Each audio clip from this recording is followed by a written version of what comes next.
saya baru bisa mengatakan paham sepenuhnya itu baru 1 tahun yang lalu. Ada panduan dari perusahaan ya. Saya membuat SOP sendiri, saya akan mau menerangkan itu kalau dia, karena ini ada produknya. Bisa dibilang hil yang mustahil ya. Nah, seperti itu. Apalagi sampai menginjak jadi stokis. Di bawah jaringan jenengan ya. Iya. Dengan omset asumsinya ada 1 minggu 1 karton. 1 karton. Menarik seseorang untuk tertarik masuk di sini. Sesederhana apa sih sebenarnya? Kita itu pelatih. Ya. Pelatih harus memberikan contoh seperti apa. Pelatih harus bisa memberikan solusi tentang permasalahan yang terjadi di lapangan.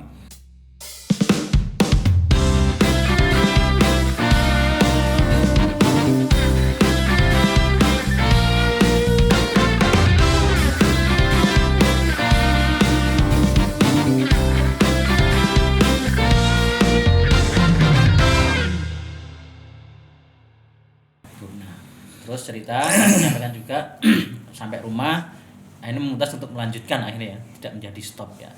Nah, Anda kan otomatis di sini kan pasti ada motivasi tambahan kan, tidak hanya sebatas oke lah, anggaplah pertemuan tadi yang dianggap masih membingungkan, terus ada pesan dari seseorang yang katanya itu belum paham semua itu karena masih jualan semuanya. Akhirnya kan di sini Pak Dhani sampai detik ini menjadi seperti ini kan otomatis ada proses.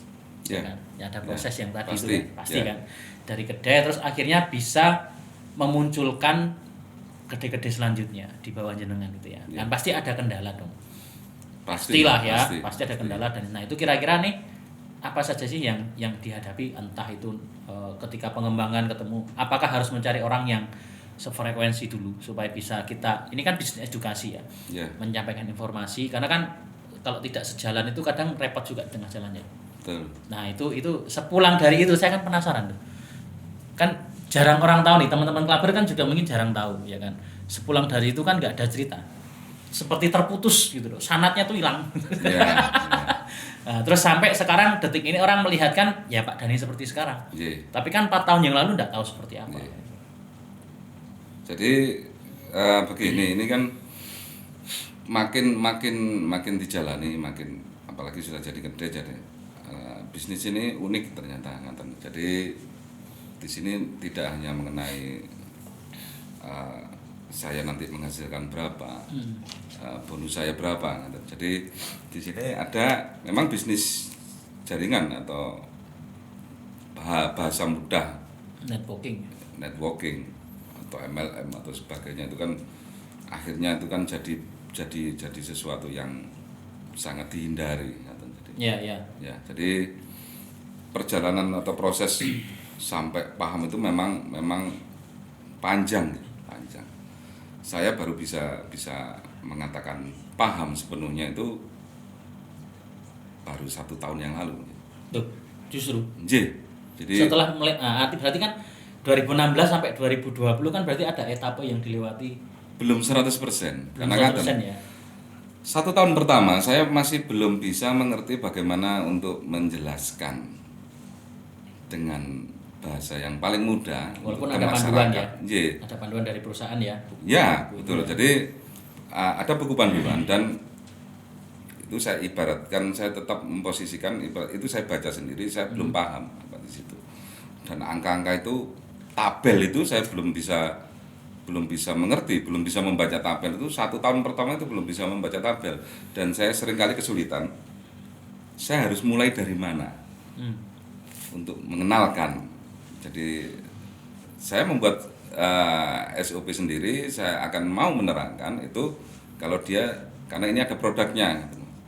Ini ada produknya, saya baru bisa menjelaskan kalau si calon itu sudah rokok jelas 1, 2 cocok. Jadi kadang ini rokok rempah, kalau jenengan memang udut, jenengan rasakan dulu. Kalau cocok, saya akan lanjut untuk menjelaskan. Kalau tidak, jenengan buang. Sesederhana itu. Anda tidak memaksa ya.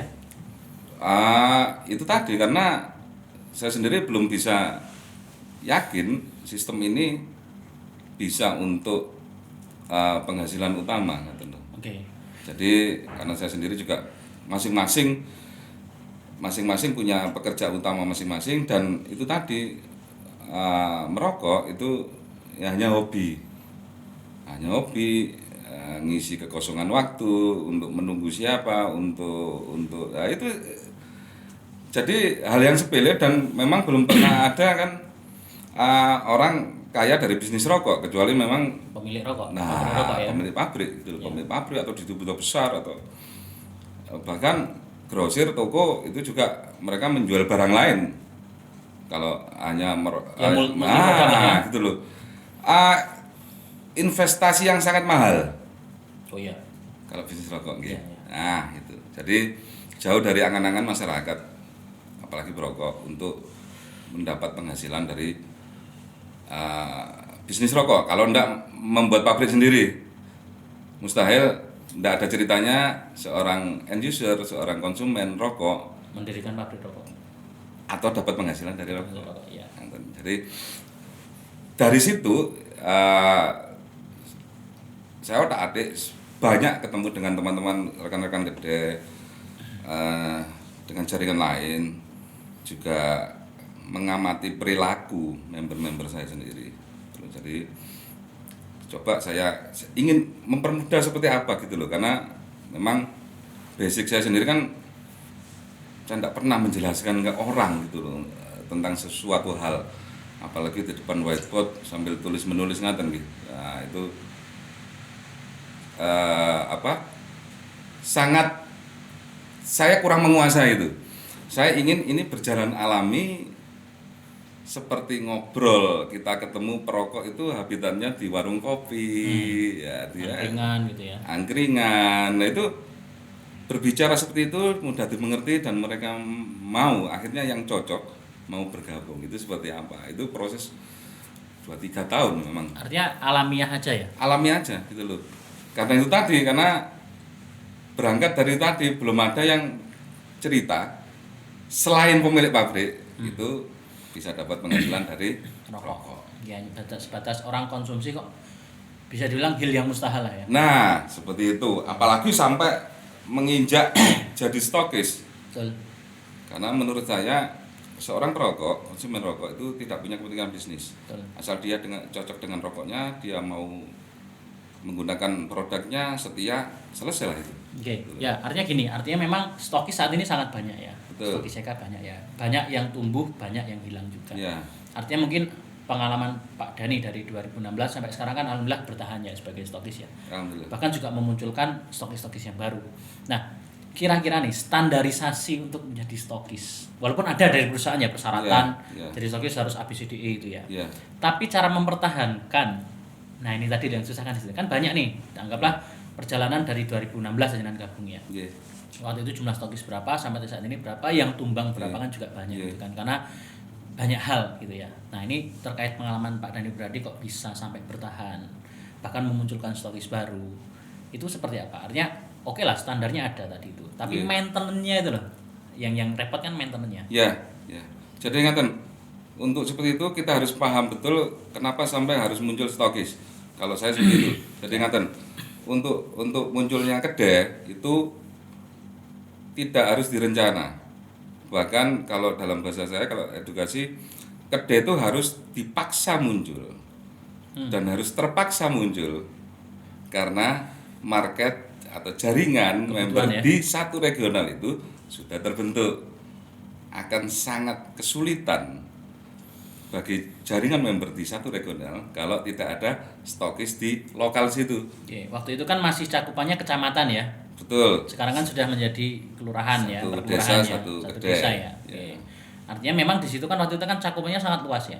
Sangat luas. Sangat luas sekali ya. Sangat luas. Dan kalau dihitung secara per kapita ya mungkin satu kecamatan kan banyak sekali. Pada waktu itu kan minimal hanya 80 klub beraktif. 80 klub beraktif di bawah. Di bawah jaringan jenengan ya. J. Dengan omset asumsinya ada 1 minggu 1 karton. Satu kartonnya. Itu kan bertahan sekian tahun. Artinya memang sudah ada pasar kan di situ kan. J. Ya kan, kebutuhan sudah muncul, ya kan. Nah, tapi kan banyak juga nih rekan-rekan mungkin yang menyaksikan perjalanan kan banyak yang tumbang juga. Jadi pemahaman tentang sistem itu tidak bisa kita dapatkan dalam waktu 1 malam. Jenengan mau presentasi sampai subuh, besok jaringan jenengan bisa berjalan, tidak akan bisa. Jadi ini yang kadang sering dilupakan itu karena di sini memang bentuknya jaringan gitu. Ada upline, ada downline, tapi kita kan tidak ada ikatan atasan bawah, tidak ada bos. Kita di sini kemitraan semua mandiri. Betul. Untuk usahanya masing-masing. Nah, perjalanan seperti itu karena tidak ada ikatan resmi, tidak ada kewajiban lah katakanlah untuk melakukan sesuatu. Akhirnya kinerja jaringan itu bisa naik bisa turun. Nah, untuk menjaga agar kinerja jaringan itu tetap kecepatannya harus ada pendampingan dari kedai pembina ataupun upline. Oke. Itu yang seringkali dilalaikan oleh kedai pembina atau upline. Oke. Jadi pahami dulu bahwa kedai itu bukan tujuan tapi akibat dari market sudah terbentuk. Ya. Selesai seperti itu. Akhirnya untuk pengembangannya edukasikan itu seperti dia harus seperti saya dulu muncul kedai ya karena berunding dulu, bukan pribadi saya yang mengkonsep itu. Saya berunding dengan 1, 2, 3 member yang teratas di bawah saya. Akhirnya dilihat waktu itu dari segi kesiapan saya yang paling layak. Akhirnya seperti itu, kita berunding dulu. Nah, seperti itu. Jadi kan kedai muncul itu bukan tujuan satu orang, tapi atas kehendak atau akibat dari market itu sudah terbentuk. Artinya memang munculnya kedai kan akhirnya didasari asumsi kebutuhan produk. Betul. Ya kan seperti itu ya. Nah, memang sebelum mencapai kedai otomatis kan harus mencari clubber loyal dulu kan. Kan banyak clubber coba-coba ya. Nah, mungkin ada beberapa informasi mungkin cara Pak Dhani nih dalam menyampaikan prospek memprospek seseorang yang mau diajak gabung. Itu kan kalau secara standar bagus sudah ada tuh STTKC ya kan, ada ABCDE itu tadi. Tapi cara Pak Dhani sendiri nih khususnya di wilayah Mojokerto ya dengan karakter yang mungkin berbeda dengan tempat-tempat lain ya. Kedai CK Mojopahit ya namanya ya. Kedai CK Mojopahit. Enggak Mojoagung. Bukan. Itu setelah Jombang. Oh, setelah Jombang. Sebelum Mojokerto. Oke, artinya di sini kan nama kedainya Kedai CK Mojopahit. Nah, kiatnya gini. Dalam merekrut itu kan oke lah. Kalau merekrut clubber itu agak sedap-sedap gimana gitu kan. Bergabung oke, tapi maintenance-nya kan repot itu kan. Nah, sebelum muncul ke stokis tadi ya, artinya kan kita tahapnya kan memunculkan kebutuhan dari stokis itu tadi. Otomatis kan perekrutan clubber baru. Nah, cara penyampaian yang mungkin di wilayah Pak Dhani gitu ya. Nanti kan mungkin daerah lain berbeda lagi gitu kan. Cara menyampaikan anggaplah menarik seseorang untuk tertarik masuk di sini gitu. Sesederhana apa sih sebenarnya? Jadi tetap seorang upline atau kedai pembina memang harus paham sistem dulu. Jadi paham. Dia menguasai dulu ya. Paham dengan hafal lain, Pak. Oh, beda. Kalau menghafal buku panduan semua orang bisa hafal. Bisa, betul. Anak-anak aja hafal kalau menghafal, tapi belum tentu dia bisa menjalankan sistem ini. Jadi pahami secara keseluruhan, pelajari yang sudah kita lakukan, evaluasi, kita buat SOP sendiri untuk metode di lapangan. Masing-masing cara, masing-masing daerah sangat berlainan. Jadi pelajari dulu profil di daerah tersebut, passionnya seperti apa, karena ya ini menyangkut rasa, menyangkut selera, menyangkut harga juga. Jadi tiap daerah, tiap orang bahkan di satu daerah bahkan sangat berlainan. Jadi metodenya mungkin tidak sama. Jadi jangan kita nggak bisa metode itu kita bukukan. Oh, nggak bisa. Karena metode itu akan ditemukan dinamis, masing-masing. Ya, dinamis di lapangan, tergantung itu tadi kultur masyarakat di wilayah tersebut. Artinya pendekatan karakter perlu nggak sih? Sangat, pelajari profil dulu, profil si calon. Apalagi atau kalau kita mau ekspansi ke luar kota katakanlah yang di situ belum ada stokis, belum ada kedai, ya kita pelajari dulu kultur di wilayah kota tersebut seperti apa. Memang perlu waktu, makanya itu jadi tidak bisa dalam 1-2 hari itu kita bisa menggerakkan jaringan itu. Bahkan bisa 1-2 bulan, tapi dari situ kita bisa menentukan target berdasarkan yang sudah kita lakukan. Pengalaman saya 3-4 bulan itu sudah harus bisa dilihat hasilnya. 3-4 bulan seperti itu. Jadi ada arah ngaten. Jadi kebanyakan clubber network, bisnis network atau jaringan itu tidak ada arah ini mau kemana bentuk bisnisnya, mengarah kemana. Dan seringkali yang dilupakan, bisnis network atau jaringan itu harus dilakukan secara tim. Meskipun tadi kendalanya kita tidak ada ikatan kan. Ya. Nah, jadi tim itu bisa secara klik dari tim untuk jadi satu. Jadi tidak harus tertulis terbentuknya tim itu, tapi tetap harus dilakukan bersama-sama, tidak bisa sendiri-sendiri. Fokus kerjakan di satu titik, pasang target waktu, pasang target hasil, 3-4 bulan katakanlah fokus di situ. Sudah. Evaluasi jelas. Ya pasti ya. Nah, pendampingan itu Mas. Ya artinya gini, aplikasi lapangan mungkin beda-beda ya. Ada nggak misalnya di perjalanan Pak Dan itu aplikasi anggaplah maintenance itu ya, mengadakan perkumpulan atau jagongan tiap berapa hari sekali untuk minimal memonitor ya pergerakan rekan-rekan itu, perlu nggak seperti itu sebenarnya? Jagongan, kumpulan, ya mungkin kalau grup atau evaluasi ya. Cuma ngaten tetap pendampingan di lapangan untuk mengatasi permasalahan kasus per kasus dari upline atau kedai pembina itu yang sangat penting untuk bisa mereka berjalan, karena istilahnya ngaten loh, kita itu pelatih. Ya. Pelatih harus memberikan contoh seperti apa. Pelatih harus bisa memberikan solusi tentang permasalahan yang terjadi di lapangan. Paham permasalahan member.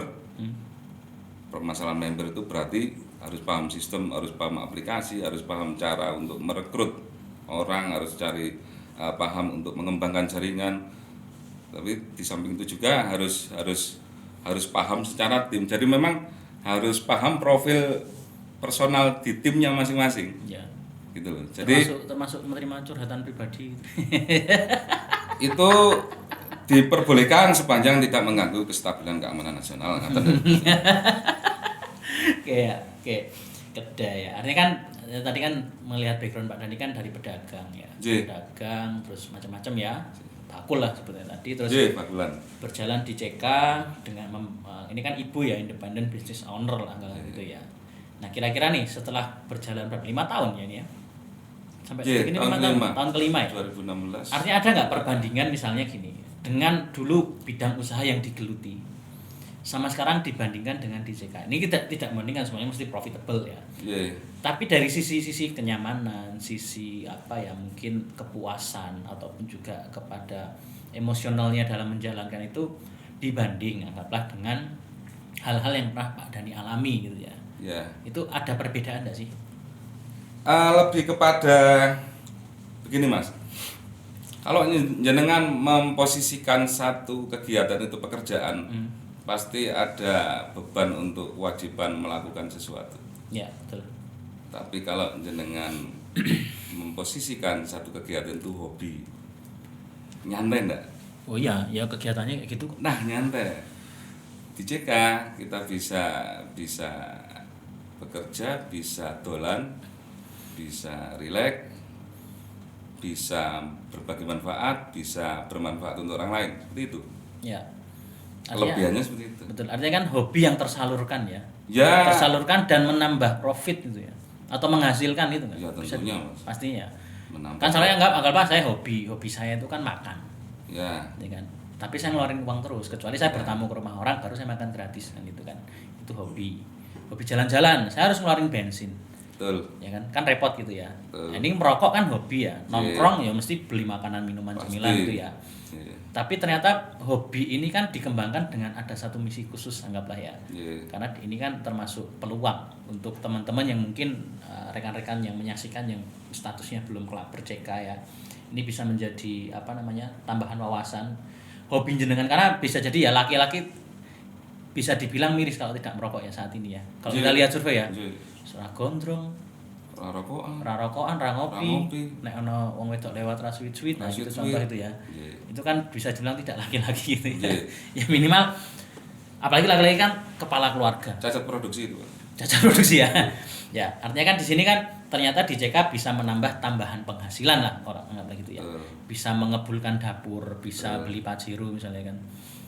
Ya, katanya orang sih begitu. Katanya begitu ya. Nggih. Ya, katanya sih Katanya yang punya Pajero ngoten lho. Iya, Nggih. yang barusan mengatakan juga sih yang punya Pajero kan gitu ya.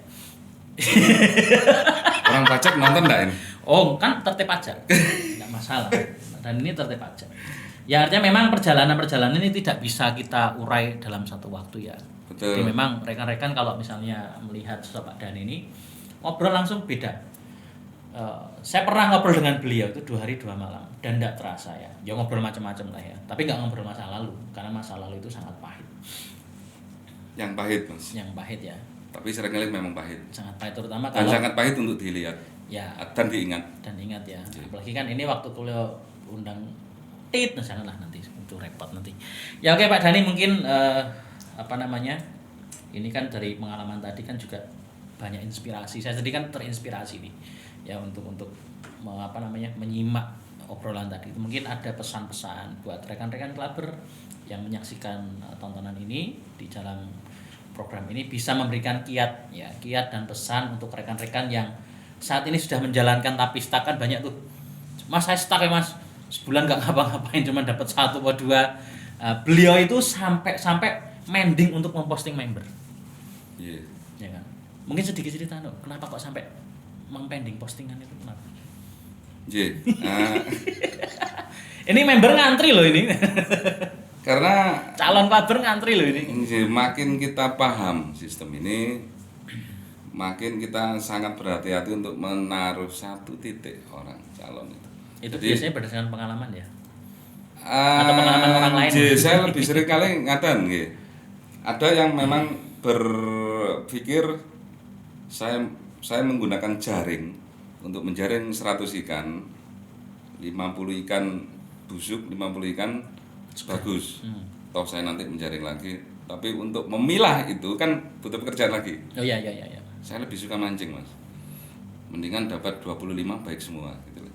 Ya. Jadi efisien gitu loh. Saya enggak ingin melakukan pekerjaan itu bolak-balik. Jenuh juga ya. Ya itu. Pasti ya. Karena waktu enggak pernah menunggu kita gitu loh. Kenapa harus bolak-balik Ya. gitu. Jadi ingatan kerjakan semuanya tanpa beban. Enjoy aja. Enjoy aja. Toh ini hobi yang memerlukan biaya besar itu kita tempuh dengan senang hati. Apalagi hobi yang bisa menghasilkan penghasilan besar. Nah, itu. Itu Betul. CK Ya kan? jadi jawaban? besar. Insya Allah jadi jawaban ya. Jadi jawaban.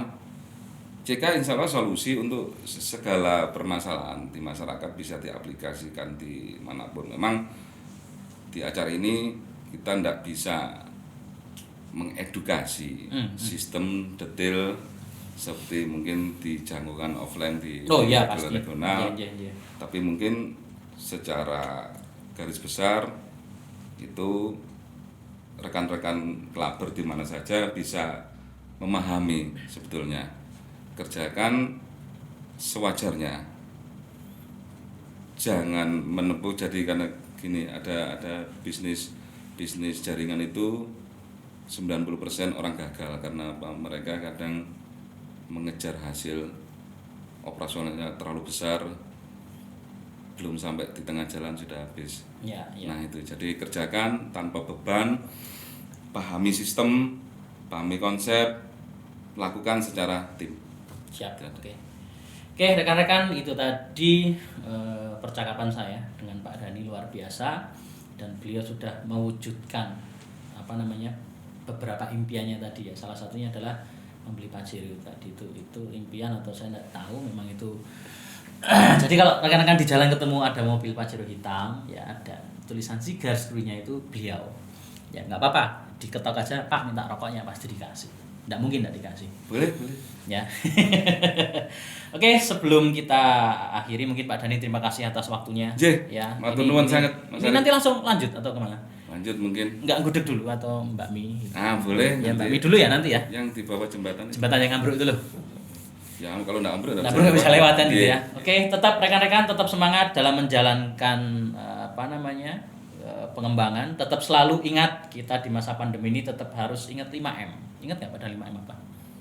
Monggo Memakai jenengan. masker, nggak hafal mesti ya. Mencuci tangan, lalu juga menjaga jarak ini udah aman ya. Oh, Jaraknya aman.